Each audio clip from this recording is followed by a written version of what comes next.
Before voices rise and carriage wheels scrape against stone, before market stalls open and factory doors creak inward, the city breathes.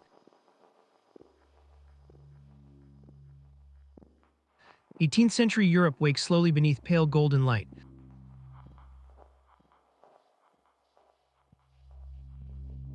Mist drifts across tiled rooftops and thin streams of smoke curl upward from tall stone chimneys into the cold morning air.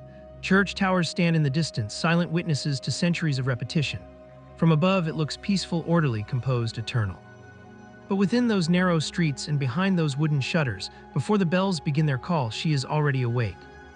In a modest bedroom with rough plaster walls and a straw mattress pressed low against a wooden frame, a woman opens her eyes to the faint blue of early dawn.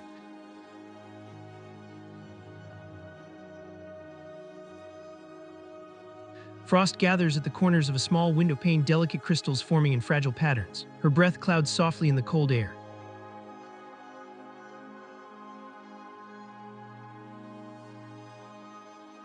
There is no clock to summon her, no servant to knock. Habit is enough. She sits upright slowly, pressing her palms against her temples as if gathering herself before gathering the day.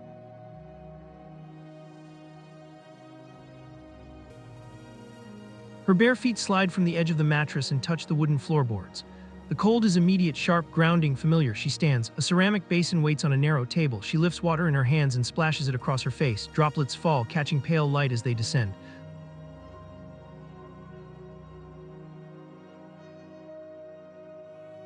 Linen shifts against her skin as layers begin to assemble. Petticoats fall into place. An apron is pinned at her waist. Then comes the corset. Another pair of hands pulls firmly at the laces behind her back. Fabric tightens, stitches strain, breath narrows. Her chest rises shallowly as the knot is secured. It is not dramatic, not cruel. It is simply expected. She adjusts her sleeves. She ties a simple linen cap over her hair. In the corner of the room, near the faint warmth of dying embers, a cradle creaks. A baby stirs. She crosses the room and rocks it gently, her hands steady, her movements practiced. Even before the sun fully rises, someone depends on her.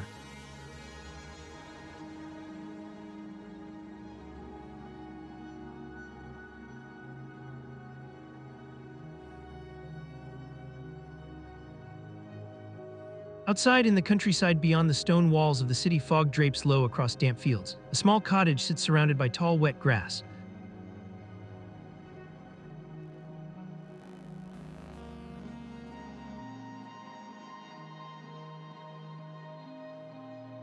A woman steps from the doorway carrying two empty wooden buckets. Her breath is visible in the cold dawn air. Dew clings to her wool dress as she walks toward a wooden well. The grass brushes against her ankles. The sunrise grows stronger, cutting through mist in pale golden beams. Her rough hands grip the worn handle. The wood creaks under effort.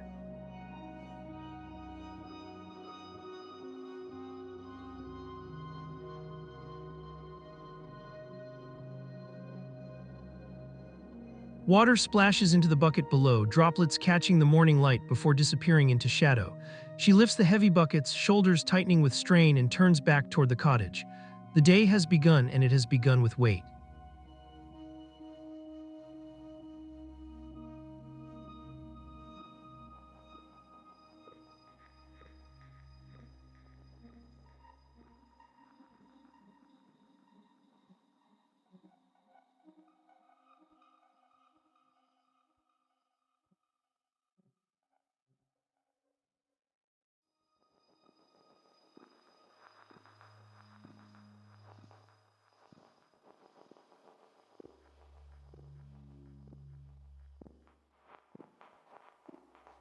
Inside the cottage, a fire flickers to life in a stone hearth. Warm orange light dances across low beams and rough walls, mixing with cool daylight filtering through a small window. Dough is pressed firmly onto a worn wooden table. Flour rises into the air, suspended for a moment in the glow of firelight before settling back into necessity. Children sit near the hearth wrapped in coarse wool blankets, watching quietly. They are learning not from instruction, but from repetition.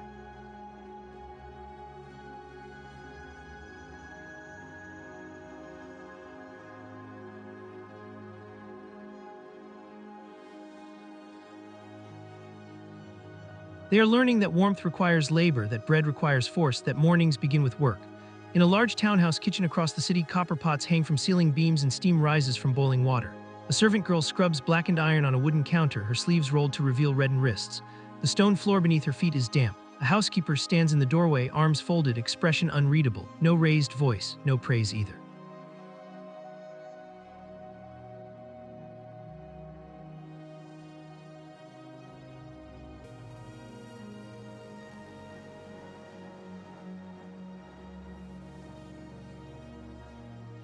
Upstairs, sunlight floods a grand dining room. Polished wooden floors gleam. Silk gowns and muted pastels shift gently as elegant women sit upright at a long table. Powdered hair rises high above composed faces. Gloved hands lift porcelain teacups delicately. Lace cuffs rest against white linen cloth. A maid adjusts a wig carefully, powder drifting through warm light like fragile snow. Different rooms, different fabrics, the same tightening of breath. Market Square grows louder as midday approaches. Wooden stalls fill with vegetables and bread. Horses pass slowly across cobblestones. Rough linen sleeves brush against woven baskets. A customer's hands inspect eggs carefully, weighing their value in silence. Beneath a stall counter, copper coins exchange discreetly between two women. A vendor slips the coins into a hidden pocket in her apron, fingers weathered and quick. In a small workshop nearby, wool twists into thread beside a sunlit window. Fibers stretch and spin on a wooden wheel, forming something stronger through tension. A seamstress sits bent forward, needle piercing thick cloth in steady rhythm. Thread pulls taut. Sunlight grazes textured fabric. Cloth scraps scatter across wooden floorboards like quiet evidence of persistence. Nothing here is wasted, not daylight, not thread, not time. In a late-century textile factory, rows of mechanical looms dominate a cavernous interior of brick and timber. Dust and fibers float in pale beams of industrial light. Women operate heavy machines with repetitive motion. Soot marks their aprons. A supervisor walks past in shadow while a young worker wipes sweat from her brow. The looms do not pause, neither does she. Elsewhere, in aristocratic gardens trimmed neatly beneath golden afternoon light, parasols drift through gravel paths. Silk skirts brush softly against stone. Warm sun casts long shadows across statues and hedges.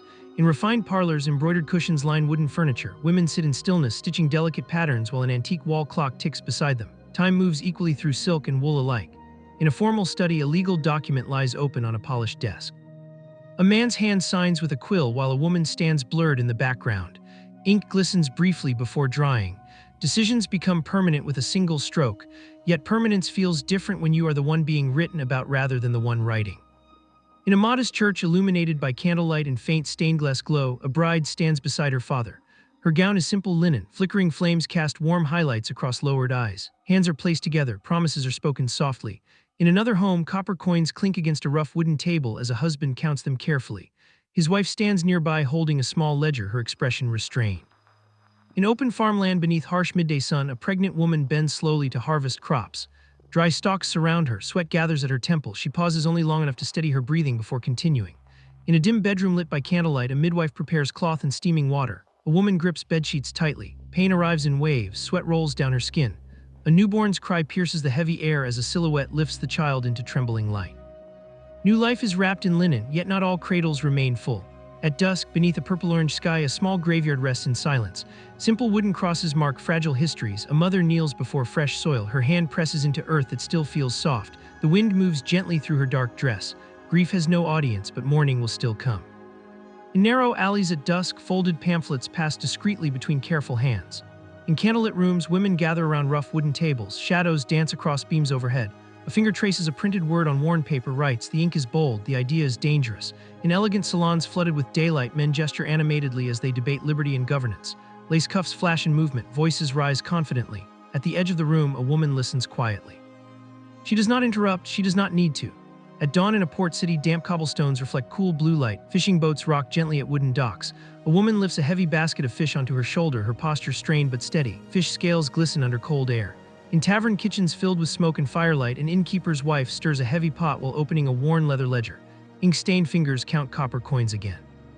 Across the ocean, under a relentless midday sun, endless rows of crops stretch across dry earth. An enslaved woman bends to pull cotton from stubborn plants. Her fingers crack under pressure. Sweat drips from her chin to the dust below. An overseer sits on horseback at the horizon. The field feels endless, so does endurance. Night falls inside slave quarters lit by a single trembling candle. Rough wooden walls close tightly around several women seated together sewing torn garments. Hands move carefully in dim light. Two lean close to whisper briefly before silence returns. Even whispers require caution. In a rainy European alley, a destitute woman sits against cold stone holding her small child beneath a thin shawl. Raindrops fall steadily. Figures pass without stopping. A single copper coin drops into her open palm, water splashing softly against skin. In an aristocratic bedroom lit by warm afternoon sun, servants loosen tight corset laces. Red compression marks remain around a waist once constrained. A woman studies her powdered reflection in a tall mirror. Composure shifts slightly. Weariness reveals itself for only a second. In a printing workshop, heavy wooden presses roll sheets of paper forward. Ink stamps bold headlines across fresh pamphlets. Liberty, the word spreads faster than breath. In the town square beneath overcast daylight, women gather in increasing numbers. Smoke drifts lightly through the air. Determined faces lift loaves of bread above their heads. A line of soldiers forms across cobblestones, muskets lowered but ready. A woman's mouth opens mid-chant, knuckles tighten around bread pressed to her chest. Smoke thickens between protest and authority. Tension hums in silence before it breaks. In a modest classroom, young girls sit at wooden benches writing uneven letters onto slate boards. Chalk dust floats in sidelight. A teacher gently adjusts a small hand holding a quill.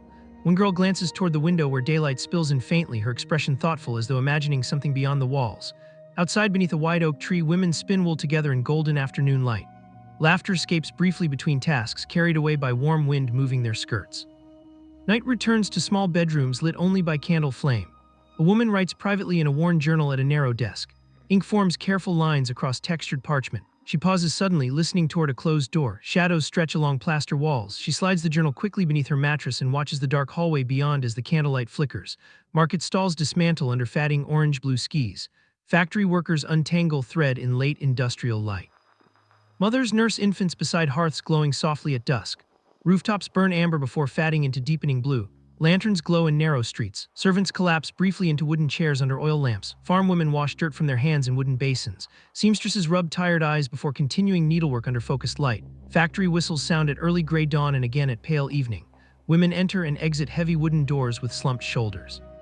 Bread is sliced carefully at modest tables. Children fall asleep against their mothers' shoulders. Pearls are placed gently into velvet-lined boxes in aristocratic rooms.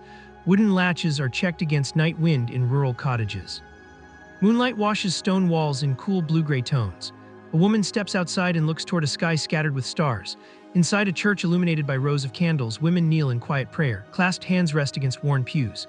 A tear rolls slowly down a cheek, catching flickering flame. Wedding rings glint faintly in warm amber glow. Linen sheets lift dramatically in a rural courtyard as wind dances through them at golden hour. In taverns, laughter blurs in the background while an iron cash box is locked securely. Factory machines fall silent in dim evening light.